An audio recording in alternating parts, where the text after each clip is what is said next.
So you wanna be a picture book writer, then you gotta write picture books. And you're gonna need a bucket load of bright ideas for titles, plots, and hooks. If you're partial to prose or you're raring to rhyme, then repeat after me. It's a challenge, but I'm gonna tackle each story 1 month at a time with 12 by 12. Hello, everyone, and welcome back to the 12 by 12 Picture Book Podcast. I am so excited to have one of our founding members of 12 by 12 as our guest today, Kirsten Larson. Some of you may know her as the Nonfiction lady, as she is out. She does a lot of writing in nonfiction and teaching in nonfiction, including in 12 by 12.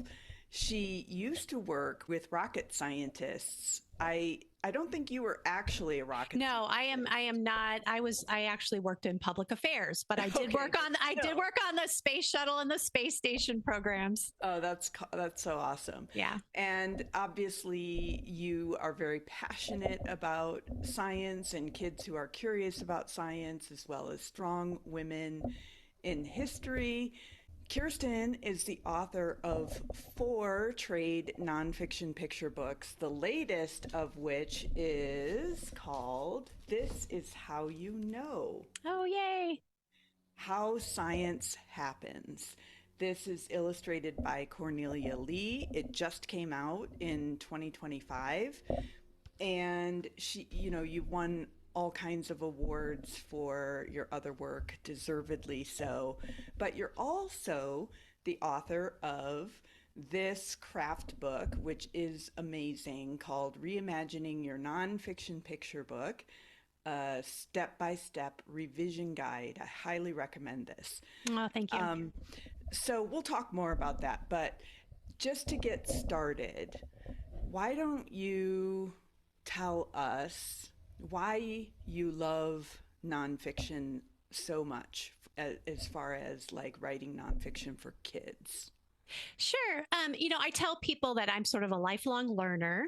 In fact, I recently did my Clifton Strengths. If you've ever heard of Clifton Strengths, it's a personality profile. My number one strength is learner. And so I really think that explains a lot about why I love nonfiction so much. Even in college, my mom always jokes that she is really surprised I graduated because there were so many things that I was interested in. I could have changed my major all day long and been at school for 20 years. So for me, it's, I'm a curious kid. Writing and researching nonfiction is an excuse to indulge my learner, to indulge my curious kid.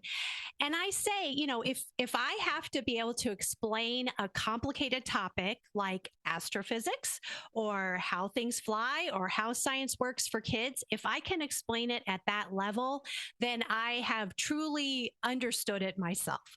That is definitely probably the biggest reason I love writing nonfiction.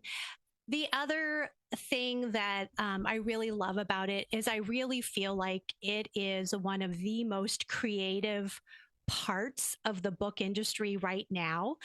There is so much experimentation with voice, with different structures, with kind of pushing the envelope of what we can do in books. And so I think children's nonfiction is a really special place. I agree, and I am surprised by how readily I agree, only because I started in fiction and I still love fiction, of course, and most of what I write is fiction. But once I started reading nonfiction, I was like, wow, this is so cool because I have learned so much. I mean, if you want to know something about a person or a moment in history, you can read a picture book and get a really good grounding in that subject in a beautiful artistic way. And then there's jumping off points if you want to go deeper on that subject. Just, so in this book, How Science Happens, this is deceptively very simple. This is Yes. how you know. It's deceptively very simple. So I loved how you said if you can take that and distill it into something that you can write a, that a 4-year-old could read and understand, which a 4-year-old could read this and get an idea of how they might think about science, then you have truly absorbed that. But Right. there's a lot that goes into making that sausage. Yes, there is. And I am a particularly sausage-based writer. I have discovered through the years that I'm actually more of a pantser. And so it takes me a lot of floundering and a lot of misguided attempts before I can sort of uncover what the structure needs to be, what the voice needs to be. Yeah, sausage is a pretty accurate word. You're speaking my language right now, because I am the same way. So talk a little bit about the sausage, because for somebody who, even an experienced nonfiction author, writing a picture book author, you have to distill so much information down to a tiny amount of space. And maybe give our listeners an idea of the steps that are involved in that. Yeah, and I will say, like, this is my process. Not everybody does it the same way, but I think one thing that people don't realize is, as children's or young adult nonfiction authors, we do pretty much the same amount of research that an adult nonfiction writer writing a 300, 400 page biography would do. Mm-hmm. So it is a massive amount of research. I normally try to, once I have an idea that really resonates with me, I work really hard to try to capture what I call my story spark, like what interested me about it, what intrigued me about it, because I think oftentimes that's what will intrigue or entice a kid reader. So I really want to record that moment. And then, it's just that initial stage of research. So when I can, I try to start with good secondary sources that have a lot of an index and a bibliography and endnotes. So that might be an adult biography on a topic if I'm writing, or it might be an adult scientific work that's 300 pages long by a scientist or something like that. So I like to start with as many secondary sources as I can, because that gives me a lot of context. I mean, I think part of the fun of writing nonfiction for kids is that we're generalists. So in the adult market, a lot of times you're writing from your expertise. You're an expert on a single topic. You may be an academic in that area. And so you have a lot of specialized subject knowledge. Well, that's not the case in children's nonfiction. We're typically generalists, and our expertise is in communicating complex topics for kids. That's our area of expertise. So I like to get that broad context, that broad background. And then from there, I use endnotes and footnotes to show me, okay, now where are the primary sources? Where are the journal articles? Where are the letters? Where are the diaries? Where is there an autobiography? Where do I need to go to get the firsthand knowledge, to hear my character's voice, to access their thoughts? So, for me, that process of just, and the whole time I'm thinking, okay, how might I explain this to kids? What are they going to think is interesting? Where might the story start? Where might it end? What might be the best way to deliver the information? And so it's a really iterative process. And then refining that structure and really figuring out what I'm trying to say, for me, typically takes many drafts. And that's the fun thing about picture books, is they are so short. It's very easy to just get a blank piece of paper and start over. Mm-hmm. So I always say my first draft, I call it a kitchen sink draft. I mean, it's about to say, you and I talked about that once, about how pretty much everybody writing nonfiction ends up with a kitchen sink draft, which reads like a magazine article. Or the encyclopedia. Right. And that's okay, because what you're doing in that kitchen sink draft is getting the facts that you think are the most interesting and pertinent all organized. Right. Right. Because there's so much information, you can't use all of it, but you're going to end up putting more of it in that kitchen sink draft. And then it almost teaches you, I think, what is it that of all of this material that I've gathered and this research that I've done, what in my mind stands out as the most important that I want to use. Yeah, and like one of my favorite all-time writing quotes, and I'm going to mangle it, but it's Shannon Hale.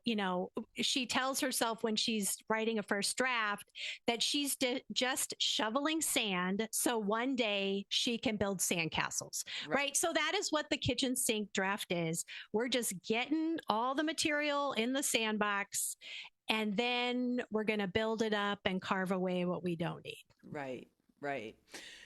Just in case there's anybody who's really new to writing or reading nonfiction for kids, can you talk about the difference between a primary source and a secondary source? Yeah, and you'll hear some different definitions, but normally we say like a primary source is something that was created at the time of the event, right? So if you're writing about a historical event, some of your primary sources might be a letter, it might be a diary entry, it could be the autobiography of a person involved in the event.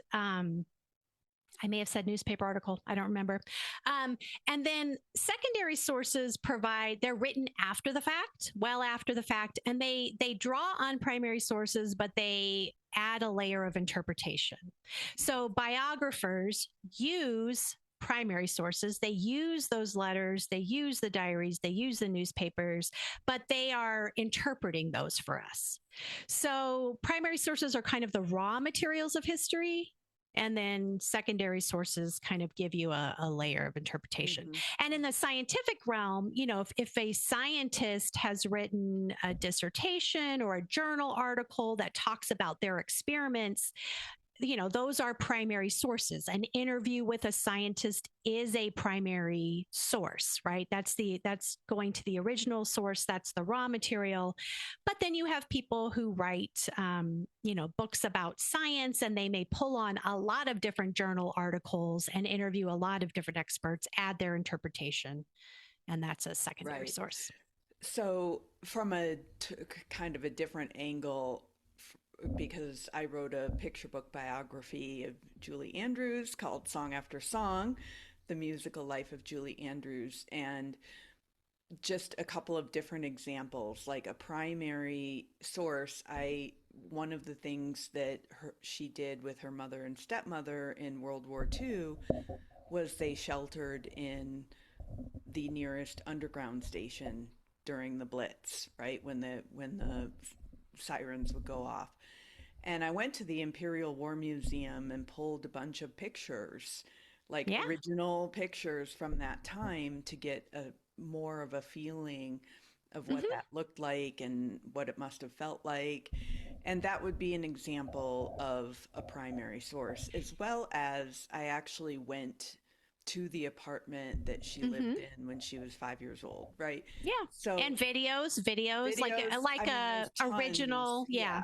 I mean, obviously I had a lot of primary source material because she's given so many interviews and she's written autobiographies / memoir. But it's interesting what you say about secondary sources, because I do think that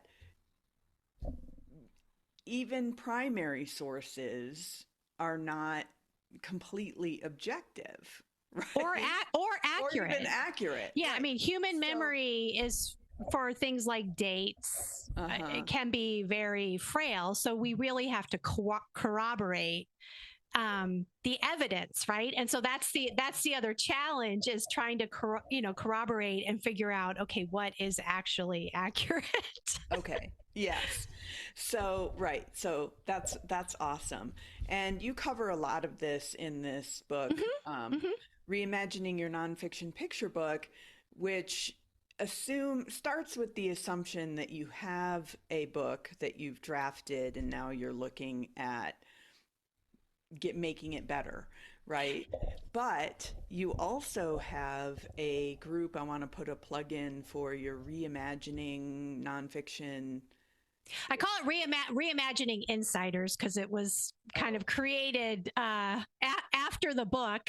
I think Reimagine Insiders is what I'm calling it. But yeah, I mean, it's basically a nonfiction writers community. We have monthly live office hours. Sometimes I'll do pop-up events. Like this year, I'm going to do a little pop-up on Scrivener, OneNote, which is a way of collecting your notes and your research. So I'll be doing some pop-ups. But we just talk a lot about nonfiction. And I should say, by the time this podcast goes live, most likely my next craft book will be out, which is called Telling It True, Writing Nonfiction for Children and Teens. And it's pretty much the precursor. So we start from zero and assume you don't have a draft. And so it goes step by step through the process of kind of vetting your ideas, researching, writing. That's fantastic. So yeah. It's like a prequel. It's a prequel. It's the prequel. Well, given how dense and useful this book is, I cannot wait. I just want to add another cool thing. So I can't remember, not last year maybe, but the year before, in 12 by 12, we have a book group. And Michelle Cusolito, who is an amazing children's nonfiction author, leads it. And the way it works is we pick a book, or the people who participate in the book group choose what book we're going to read, and then for like 3 or 4 months, Michelle in our forum in 12 by 12 will post like weekly assignments for read chapters 1 and 2, and then you come in and discuss and so on. And so a couple of years ago, this was one of our book group books. And then you and Michelle came and did, speaking of pop-ups, you did this sort of like pop-up discussion. Yeah, that was super fun. It was so fun. It was so fun. So you guys came and we talked more about the craft. And at that time, I think Song After Song maybe hadn't been released, but it was on the way. Yeah. And then you and Michelle both had books out. And so we really, really went deep. Yeah, that was a great one. That was fun. But one of the things I said then, and that I will still stand by, is that this is a great book, even if you're writing fiction. Mm-hmm. I mean, there's so much. For instance, one example is how much detail you go into about scenes and the purpose of a scene and what needs to be in the scene and how to revise scenes. And I was like, this applies no matter what you're writing. So I would encourage any listener, regardless of whether you're writing fiction or nonfiction, to pick this up. It's a really excellent craft book, and I'm excited for your next one. And I also signed up for the Reimagine Insiders group for 2026 because I'm finally going to really commit to writing another nonfiction idea that I've had percolating. And for me, I have to set deadlines for myself. And so that's the reason I joined. I'm like, sure, take my money and then you tell me what I have to have done by the end of the month and I'll do it because, Yeah, I mean that's our goal for this year is in 12 months we are going to research, write and revise at a minimum one project. It could be a magazine article, it could be a middle grade nonfiction proposal, it could be a picture book. If you get more done than that, great, right? But we're just going to try to meet the minimum. And so I've kind of designed the minimum is really good for me. I am working on the minimum right now too. Like I need another idea for one of my editors. So I'm like, this is great. I'm going to go through the process. I'm going to, start with ideas and we'll work from there. So, right. Awesome. So in addition to, by the way, you can go to your website, right? KirstenWLarson.com and all the information about the books and the programs that you offer, including Reimagine Insiders. You can connect there. And we'll have that in the show notes. So in addition to all of this, you're a very active member of 12 by 12. And right now, when this episode airs, we will be heading toward the tail end of registration for 2026. So if you are listening prior to February 15th, you're in luck. You can still join at 12by12challenge.com/membership. If you're listening after the 15th, I still really encourage you to go to the website and sign up for our newsletter because we're always sending fun, free goodies throughout the year so you can learn from us. But you are a founding member of 12 by 12 and we've done success stories with you and you've done a book chat with us. What is your biggest reason for continuing to come back to the challenge? Well, I think, to be honest, I think, and I say this as somebody who has their own writing community, it is still one of my favorite writing communities in all of the internet. I mean, I cannot tell you how many times I have seen people posting in the 12 by 12 Facebook group, like, does anything exist like this for middle grade? Does anything exist like this in adult books? And it just doesn't. Like, I don't know what it is about this magical space that you've created, but it is the most kind, loving, generous group out there. So I mean, I just find it a lovely space with people who are really committed to craft and to growing and learning and indulging their creativity. And so it's just such a fun space to be a part of. And so I just love being there. And whenever there's anybody who's like, oh, nonfiction, I'm like, yes, let's talk about nonfiction. Well, not only that, but you are one of our nonfiction elves. Yes. And you're also one of our elves for the new writer section of the forum. So I want to talk about that a little bit because if you're new to 12 by 12, you probably don't know what an elf, I mean, you know what an elf is, but for purposes of 12 by 12, the 12 by 12 elves are volunteers who have expertise in a certain area and passion to help other writers. And they moderate sections of our membership forum. And so you are an elf, co-elf. I think each section has more than one elf, but you do both the new writers and the nonfiction. And honestly, I love having you as a member so much because if I'm away from my desk for, say, a whole day and I come back into the Facebook group, because I try to get in there a couple times a day, and somebody is asked a question either from a new writer or from nonfiction, you are there. You answer, like, and you I think that you really love doing it. I do. It comes across that you love doing it. And obviously we know from the topic of this podcast episode, your passion for nonfiction. but talk a little bit about why you like helping new writers. Because I'm not sure everyone would sign up for that, but you do it with so much love and specificity, you know?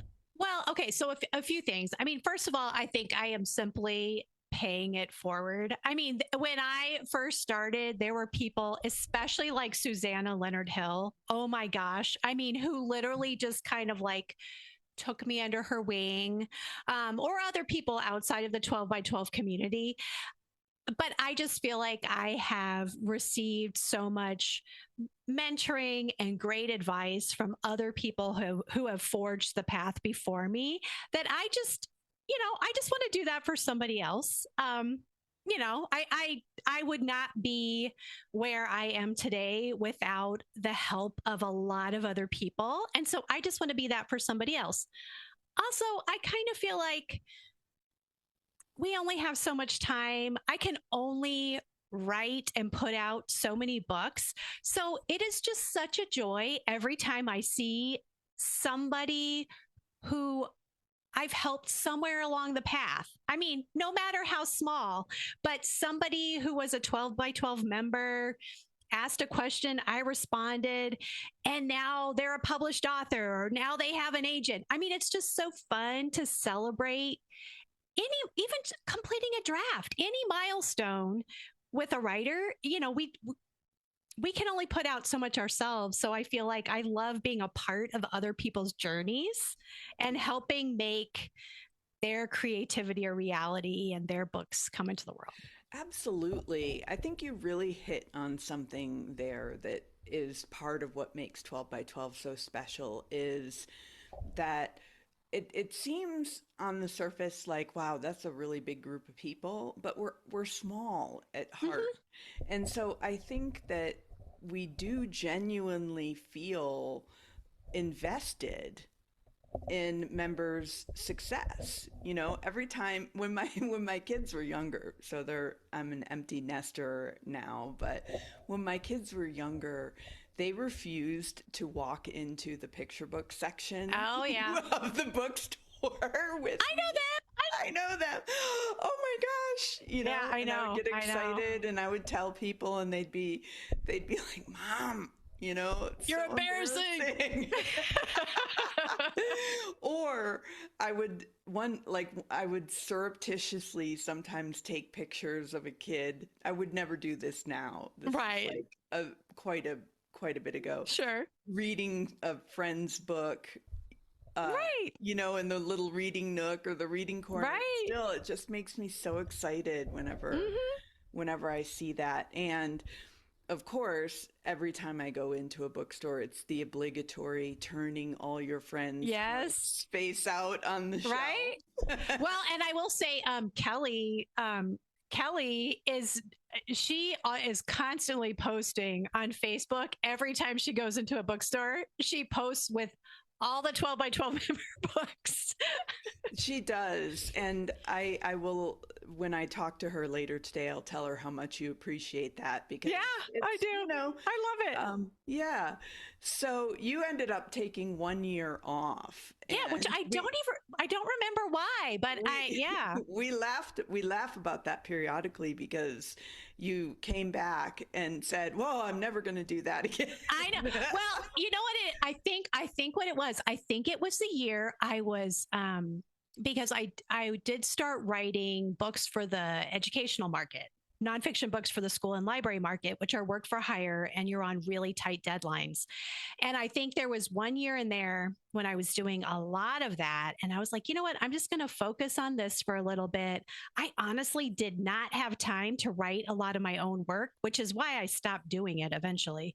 And I took a year off. And as I was telling Julie before we started recording, I was like, it was the loneliest year. Like there's just so much joy in the 12 by 12 community that I was like, yeah, that was a mistake. Like, even if I'm not, writing, and solely focused on children's nonfiction, like I can't do that again.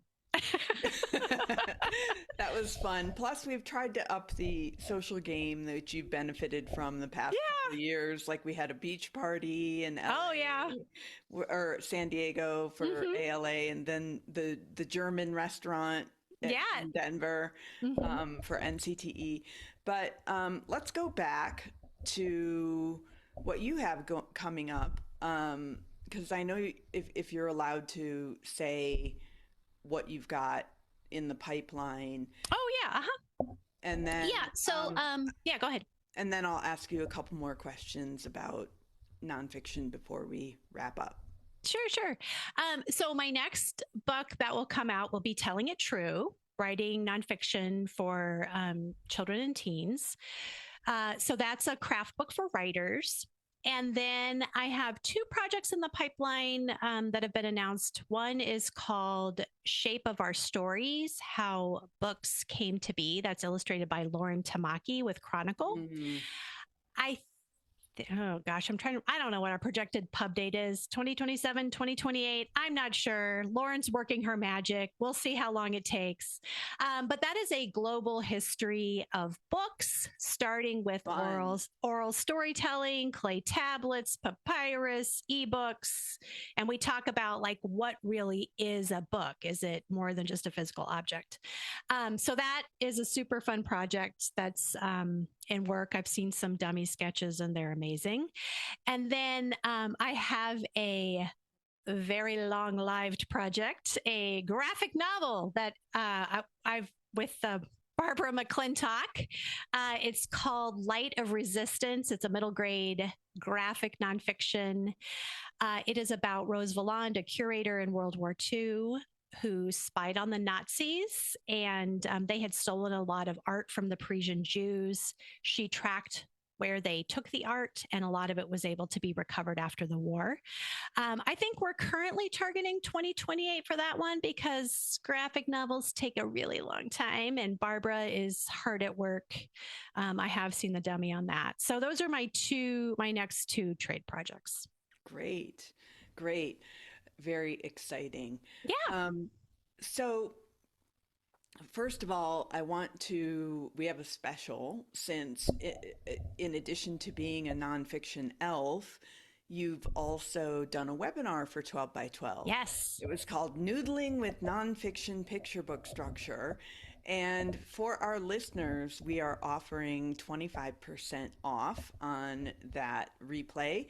You can go to 12by12challenge.com. That's 12x12challenge.com/Kirsten. And that will take you to a page that will give you 25% off. It was a great webinar, one of our most popular, and was what led us to having this in the book group. So what would two questions as we close out. What advice would you give to somebody just starting out writing nonfiction for kids and somebody who's maybe really been at it for a while? And they're just very different, but I think sometimes, even the longer you've been creating, sort of the more challenges come up. So I kind of wanted to get your perspective on both sides of that. Yeah. Well, I think for somebody who's coming to it new, just know we all start somewhere. I mean, in the new book, I talk about one of my very early attempts of a nonfiction picture book when I first joined 12 by 12. With a lot of hindsight, it was not great. I sent it to Chronicle. It was rejected, right? But fast forward, I'm working on my second project with Chronicle. You don't know what you don't know. So just get in there and do it. I mean, research, draft, don't worry about it. You can shape it later. So I would just encourage you.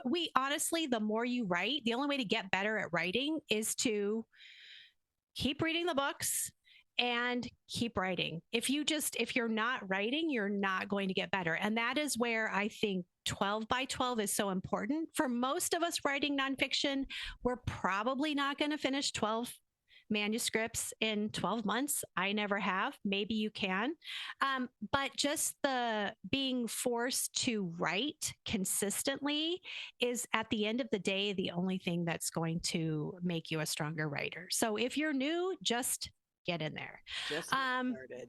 Yeah, I mean, just get in there. And if you've been at this a long time, especially if you're at a point where maybe you're feeling a little frustrated with the process, I always find it really important to connect back to the joy of the manuscript and what made you want to write that project in the first place, right? So I talk a lot in both of my craft books about your story spark. I mean, normally there is some moment where this idea comes to you and you're like, oh my gosh, that's such a cool idea. You know, a kid's going to love this. And so I really try now to capture why I'm excited about it. Why is the idea so magical for me?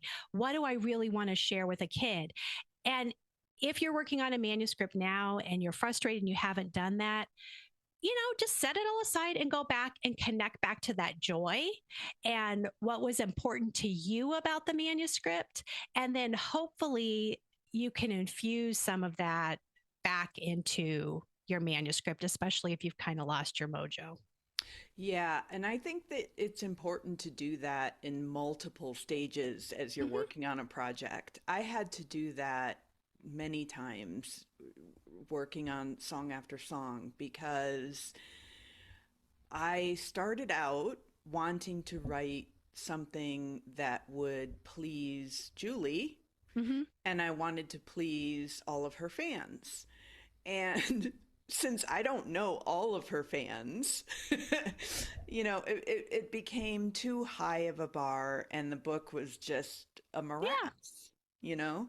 And so that I talked about this a couple nights ago with another group about how I had to really come back to what is it about her that I love so much that I need to share with kids. So I think that's great advice. And you may have to do it multiple times when you feel like your soul is being sucked out of you, because the process, it can be tough, but it's so worth it. Well, and I will say, I normally am toiling in this very messy space for a long time, but there is nothing like the moment it all comes together. Like for me, I think that is what keeps me writing. Is there is always a moment with every manuscript when I'm like, oh my gosh, I finally got it, right? Like I finally got the way forward, the right structure, what I'm trying to say. And I live for that moment, right? There is nothing like that moment when it finally all comes together.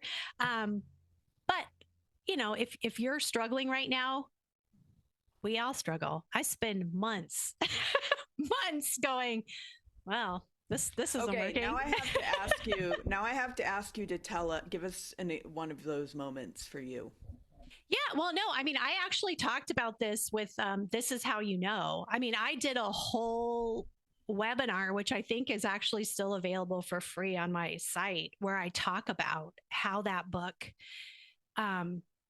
came to be. And I mean, it started out as I was going to write a book about all the different scientists who had contributed to the way that we see the universe, all the people who had, like Edwin Hubble and all these people. And every time I was sending it out for critique, people are like, ugh. I was trying layered text, like a really simple top layer about how science happens. And then underneath, I would talk about a specific scientist and their discovery. And eventually my critique partners were like, you really have like two different things going on here. And this is not working. Like you need to pick something. And that's finally like, I had so many people telling me that it wasn't working and giving me ideas for what might work, but I just could not hear it for months. And then finally, as I sort of tried to write the draft at the highest level and think about what I was trying to say with each moment, I was like, why don't I just use the simple top layer? Like, like, I'm just going to write this very simple picture book about how science works and just get rid of all the stuff about the universe. So, but I mean, it was months. I was getting feedback from people for months and I just couldn't see it. But then when I actually, in telling it true, I talk about the moment it all came together, and I wrote a note to my accountability partner, 12 by 12 dance captain, Marcy Colleen. I still have the email, and I wrote her this email where it finally all came together, and I realized what I was trying to say with the manuscript, but it was like months and months and months. That's awesome. I have a story like that too, where you probably know it took like 10 years to get Song After Song published. And along the way, one of the challenges was that when you're writing about somebody that everybody knows and has feelings about, that creates a lot of challenges. So throughout the years, I had a number of editors who had different ideas about what they wanted the book to be.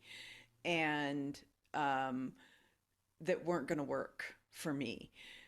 But at the very end, when Little B asked for a revise and resubmit, I mean, by then I was so worn down. And I said to my agent, I need to have a conversation with them because, I feel like this is just going to be another one of these, we love the book, could you please rewrite it as something different? But I got on the call with the editor and she started talking about just the scope was much smaller than I expected. And as soon as she said what they wanted for the end, I was like, oh my God, I know what it is. And it was all I could do to sit still through the rest of that conversation because I had to start writing. And as soon as we hung up, I wrote it. And then I waited a week or two because I wanted to make sure it was, but that it just all of a sudden, and you never know, one day it will. And you're right, that feeling is intoxicating. Well, and I think, and in both of our cases, and I'll point this out, I mean, people think of writing as a very solitary venture, but in your case, in my case, it's insight from other writers and editors. I've also had those aha moments based on reading or hearing about mentor texts, right? So this is why it's so important to be in community with other writers and to be reading a lot of books in your genre and category. That's right. And so speaking of other books, one question I like to ask all of our guests is, what book do you wish you had written and why? Okay. So I'm as you know from the webinar, I'm a huge structure person. So I'm going to, I could talk all day about books and structure, but one book that I think is perhaps one of the most brilliant books of all time is Before She Was Harriet by Lesa Cline-Ransome, illustrated by Jane Ransom. I think what I love about this book is the structure. So she uses a reverse structure.